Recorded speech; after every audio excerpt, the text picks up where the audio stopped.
Good morning.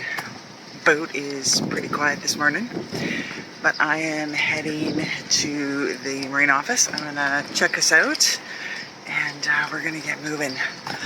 I think our crew might be in bed when we leave, but that's the way it goes.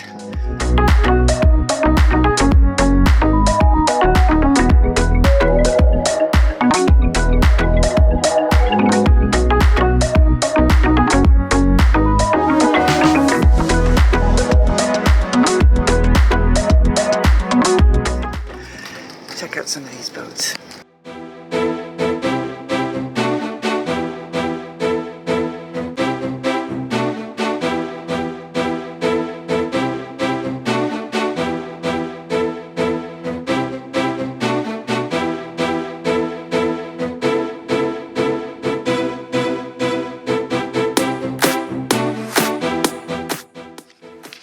Luckily, our crew is up and ready when Carla returns to Gargoyle, and we make a quick departure from our mooring. As we motor out, we have a front row seat to this bustling port. The first recorded colony on Ibiza was founded by the Carthaginians in the year 650 BC. Later, the Romans would make Ibiza a flourishing commercial location, similar to today, albeit without the Dolce & Gabbana and Fendi stores. The modern port infrastructure we see today dates back to the beginning of the 20th century, with the construction of the breakwater that provides shelter to the southern area of the port. Major improvements have been made since the 50s, though the last 20 years we have seen a sharp increase in development. This port hosts up to 73 sailings by ferry from Spain and the islands of Mallorca and Formentera. In addition, the large cruise ship berths can handle up to 3 ships at a time, carrying over 2 million visitors a year. For us, though, it is time to sit back, relax, and enjoy a short run up the coast to our overnight anchorage.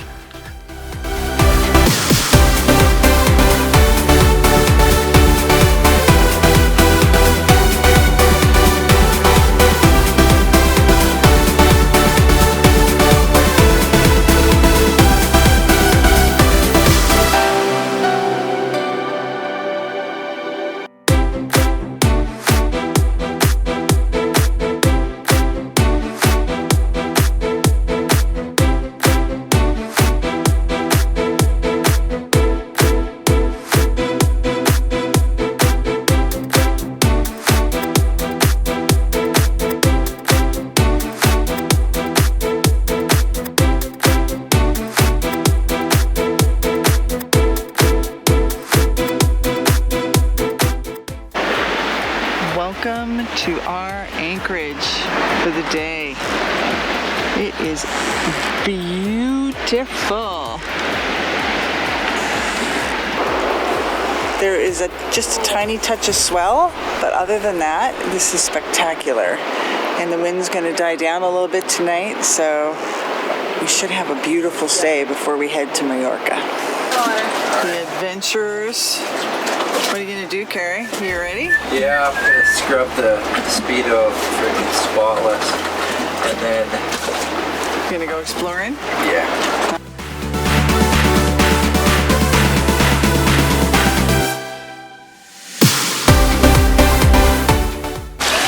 There he is. What do you want video of? Just whatever you're doing.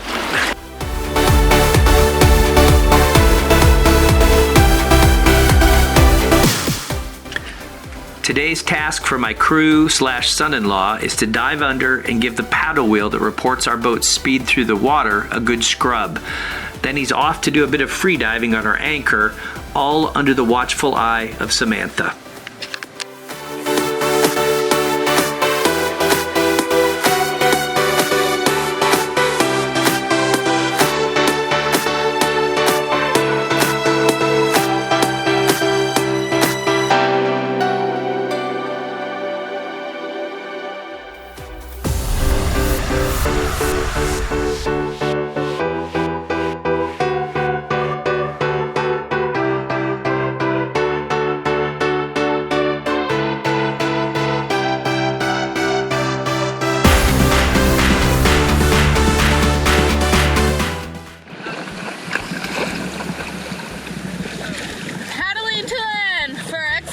action.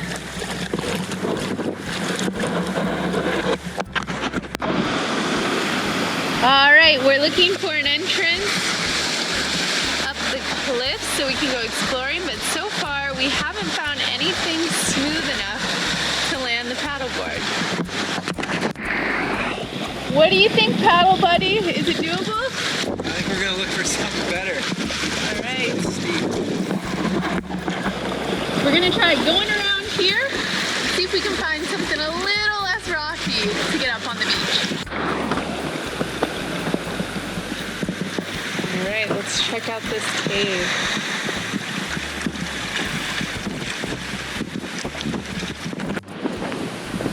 All right, we found a little spot to pull up that's safe for the paddleboard. So there's not really anywhere to get up. That's okay, we'll enjoy the sun here.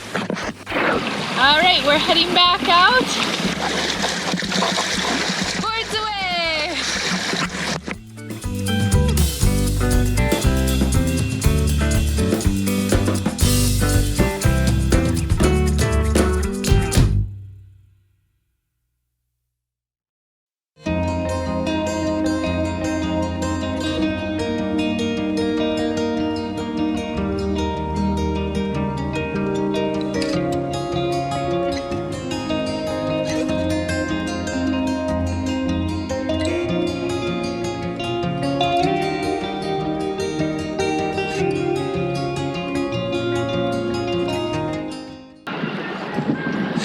Beautiful morning, and the wind is almost perfect. I think it's going to be a good sailing day. And the moon, well, I think now that the sun is coming up, we're going to have to say goodbye to the moon.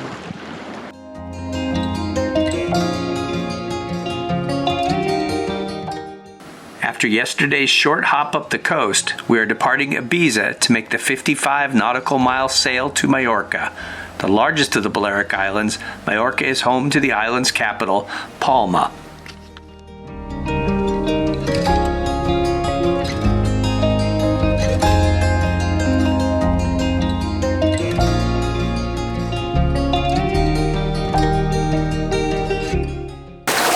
We are sailing. It's a little bumpy, so it's going to be a rolly ride, but so far so good.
Just see the peaks, the mountains on Mallorca. We are about 20 nautical miles out and having a stellar sailing day. It's beautiful.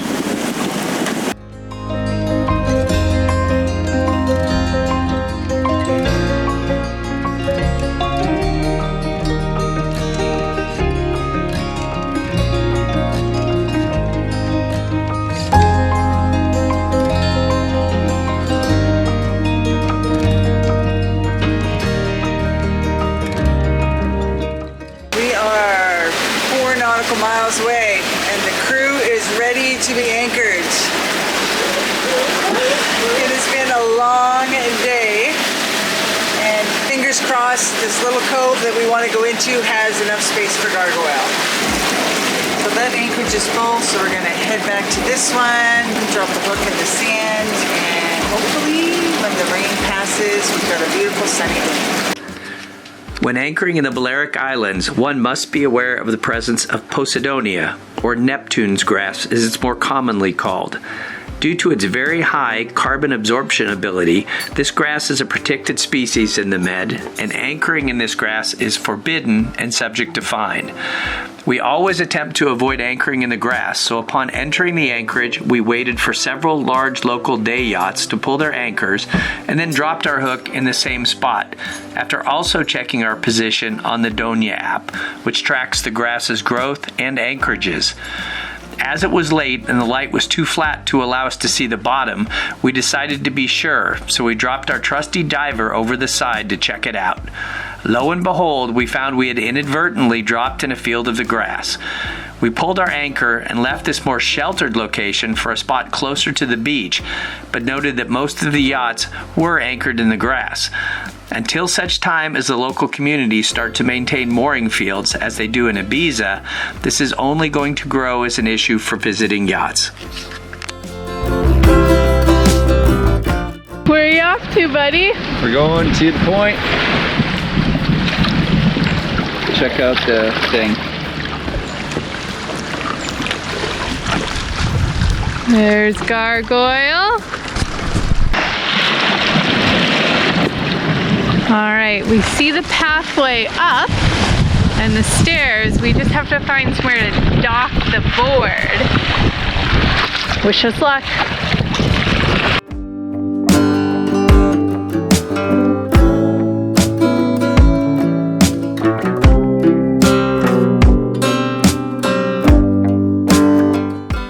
We've had one day here in this anchorage, but unfortunately the sun is disappearing, and we are going to head into Palma because there is a big storm coming, and don't necessarily want to have to get Allie and Carrie to the airport in 40 knots of wind in a dinghy. So we're heading into Palma so they can do some land tours. We can keep Gargoyle tucked in during the storm, and we're going to go from there. Palma is home to a large number of super yachts, but one of the most beautiful is Sarissa, the larger of the two yachts seen here. She was just launched in June of 2023 and is owned by media tycoon Rupert Murdoch's son, Lachlan. At 200 feet and with a cost of an estimated $150 million, she is the definition of a billionaire's beautiful toy.